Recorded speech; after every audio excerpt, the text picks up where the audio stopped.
Okay, so my name is David Johnson. I'm about ready to put out my patents. And as you can see here, some of these, well, with my YouTube videos, I reserve copyright for now under standard YouTube licensure. My hypothesis of dark matter and dark energy lead directly to my hypothesis and solution of the grandfather paradox.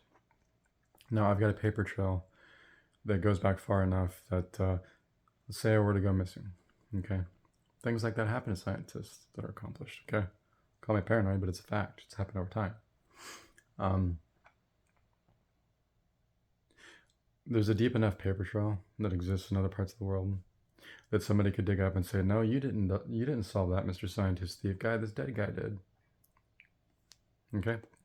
That being said, let this serve as my copyright to solution of the grandfather paradox.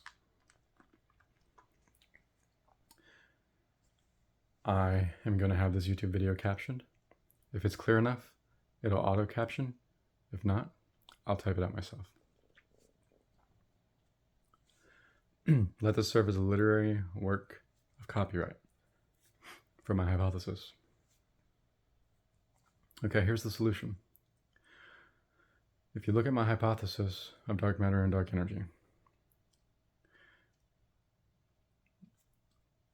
it leads to this. Well, I wrote a paper called Perpetual Coexistence. That's where a lot of this was founded. That's where a lot of this began, and I began to kind of expound on that over time. We perpetuate through time-space. As the sun orbits, as the galaxy orbits, as the planet orbits, as we walk around on planet Earth, we are constantly creating matter outside of this state in its dark matter form. I have solved the grandfather paradox. Here's the solution.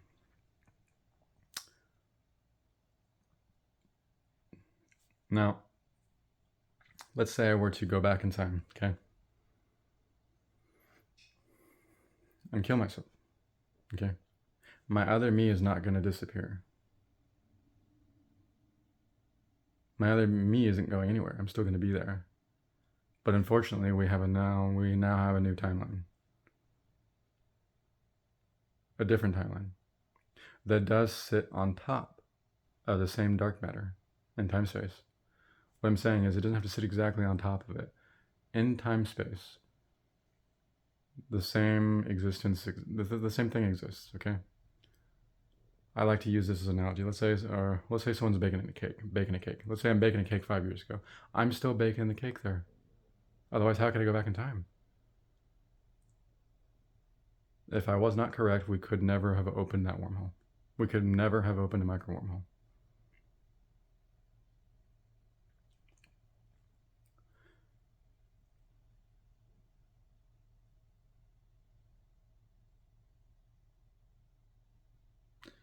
On the other side of those wormholes lies dark matter.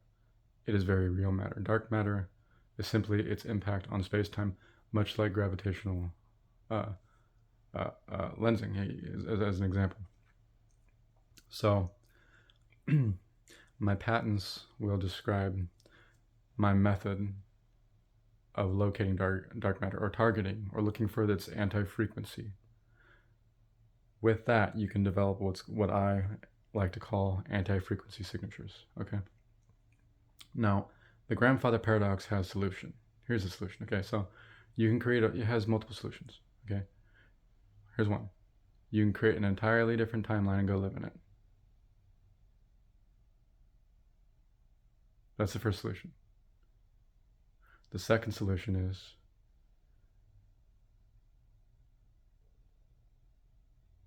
you can undo it. You can go back to any point. Let's say you end up there and you've got my portable Dyson spheres. It's 12 years later and David's gone, but the other me is still there. You can go back to any anti-frequency signature in time-space. You can live out the remaining of that timeline. You can go anywhere else in that timeline that may exist, past, present, future. It exists.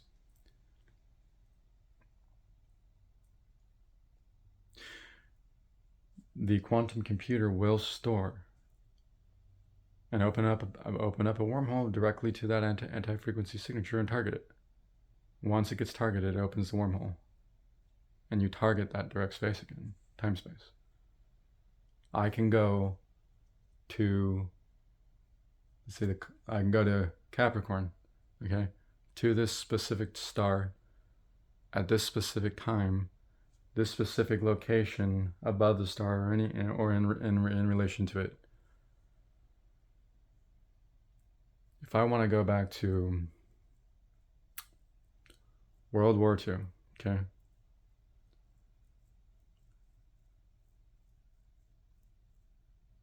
if my hypothesis is correct, my machines can do that to a very specific time and whatever. You can change everything. You can change the whole world. You can change all the events, everything. But you're going to create a new time space. Let's say you live it out. You know, you're 90 years old. Well, live that timeline out. Well, what if I want to go back to 1945 on that old timeline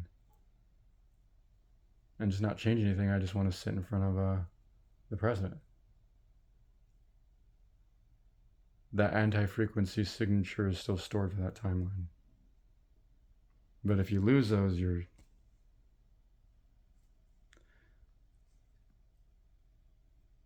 there may be a way to calculate it again.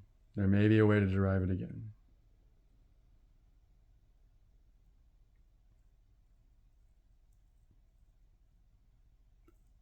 From the new computation, I assume. Through extrapolation. So, I've got ideas.